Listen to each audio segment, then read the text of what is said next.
retour à Dieu. Gloire au Seigneur. Nous avons notre thème aujourd'hui, les mariages stables. 3 étapes à franchir. Nous allons voir les 3 étapes et nous prenons aujourd'hui Genèse chapitre 2, verset 23. Nous lisons la parole de Dieu.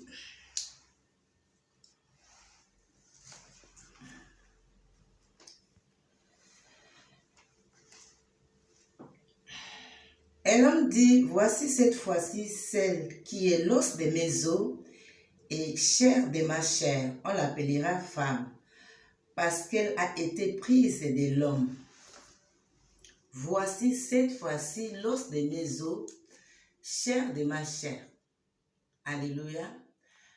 3 étapes à franchir dans le mariage stable. Le mariage stable, le mariage qui vient de Dieu, qui est le fondateur. Gloire au Seigneur, c'est Dieu qui unit l'homme et la femme. Et c'est par amour que l'homme et la femme s'unissent. Ils sont d'accord, ils s'aiment et ils s'unissent. Alors, ils vont franchir 3 étapes. Première étape, c'est l'étape de la satisfaction.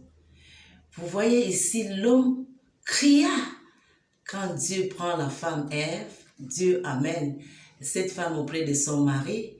L'homme est satisfait. L'homme est comblé. L'homme se dit, cette fois-ci, je ne serai plus seul. J'ai quand même ma compagne. J'ai quelqu'un à qui c'est confié. Donc, il s'exclame. C'est comme ça au début de tout mariage. C'est cette satisfaction-là. Tu vas voir, les jeunes couples vont s'éloigner de leurs parents. Ils sont complets, ils sont heureux, ils sont joyeux parce que c'est quelque chose qui vient. Ça, c'est la première étape. Nous bénissons le Seigneur pour tous les mariés. Je vous bénis au nom de Jésus. Alors, vous voyez que Adam ne cherche pas à savoir la femme là vient de quelle famille, quelle tribu, quelle langue. Non. Adam attendait son espèce. Adam attendait une femme. Adam ne regarde pas la taille, la beauté, mais c'est Dieu, ce qui vient de Dieu. C'est une bénédiction complète. C'est la plénitude des joies, vraiment. Alors, c'est ça la première étape. Personne ne regarde le rêve ou bien la taille, la couleur, je ne sais pas, mais on regarde le cœur. On est comblé, on est confiant, on est loyal les deux. Ça, c'est la première étape que le mariage doit franchir, bien-aimé. Quand ça vient de Dieu, l'amour coule, le feu de l'amour, la flamme coule. Deuxième étape, bien-aimé, c'est l'étape de découverte. On découvre des petites choses, on peut découvrir des erreurs, on peut découvrir une histoire qui est bien, des témoignages, ou bien une vie sale du passé, des conjoints ou bien de la conjointe.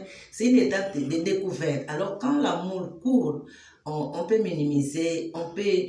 Bon, ça arrive que l'autre peut commencer à se méfier, à se demander des questions, mais l'étape de découverte, c'est aussi important pour aider son conjoint. Je vais vous donner un petit exemple de ma vie. Alléluia. Les amis, après les avoir rentrés dans le mariage, mes amis toujours, j'avais des amis garçons, venaient toujours me voir passer. Alors, je ne savais pas que mon mari n'aimait pas. J'ai compris tout de suite, il se disait, ah, mal à la tête, mal à la tête, j'ai mal à la tête. Esther a prié. Esther ne s'est pas enflammée contre son gars, contre son mari. Esther n'est pas partie raconter à gauche, à droite. Esther, une femme sage, elle a regroupé son entourage, elle a regroupé avec son oncle. Ils ont prié, ils ont fait les jeûnes et prières de 3 jours, bien-aimés.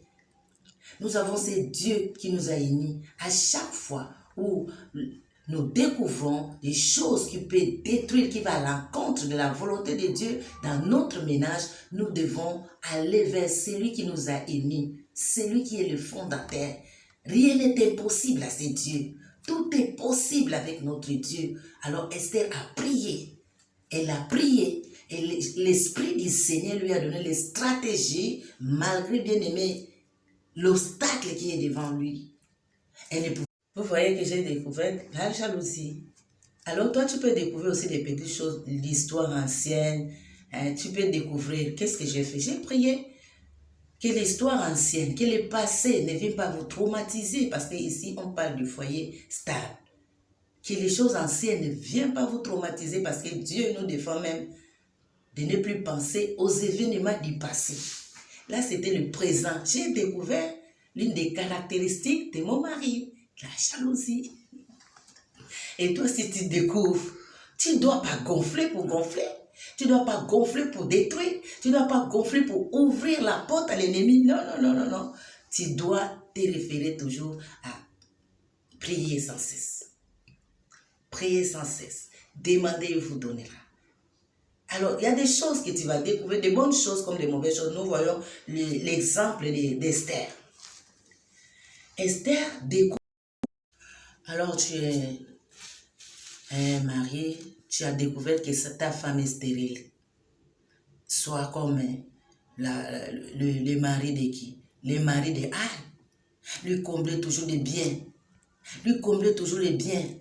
Parce que dans Éphésiens bien-aimés, Éphésiens 5, verset 25, Dieu recommande à tous les hommes d'aimer leurs femmes comme Christ, avec l'air serrure, avec l'air tard, stérile ou pas.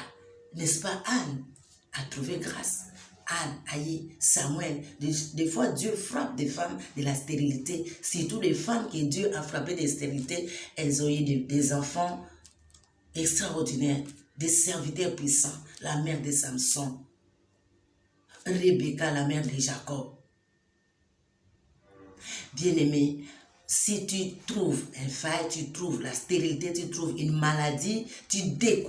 Vous pouvez aussi, bien-aimé, découvrir quelque chose de mauvais que ton conjoint, ta conjointe a fait. Par exemple, Esther découvre que son mari a signé le décret avec Aman contre son peuple. Un décret de destruction. Il a fait l'alliance. L'ennemi Aman a versé une grosse somme pour détruire, pour exterminer son peuple. Elle n'a pas quitté le foyer. Elle n'a pas fait le tapage.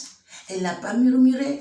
Bien-aimé, enfant de Dieu, il est temps d'être sage. Ce que tu as bâti, la femme sage bâtit sa maison.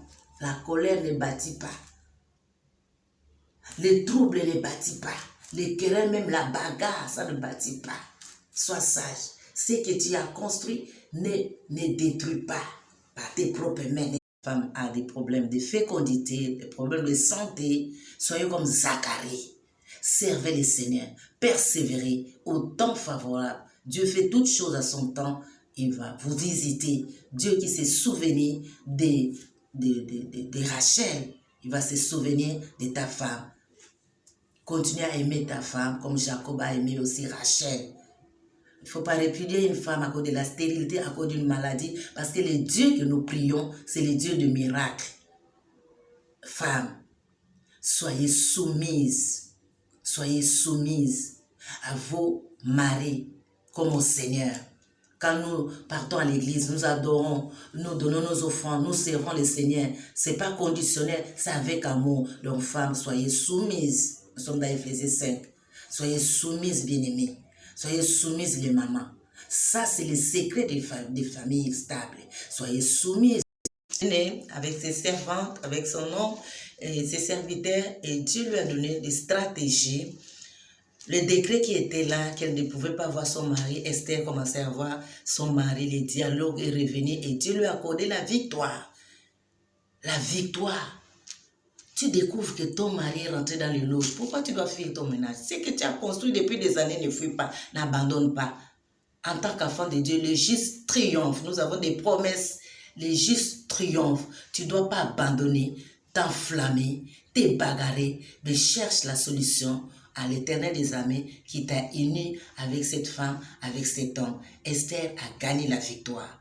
Elle a gagné la confiance à son mari. Elle a gagné même son mari. Il venait de son côté et tout a allé bien. Elle a gagné parce que les justes triomphent. Tu dois triompher. Si tu passes cette période de découverte et tu as découvert les mauvaises choses,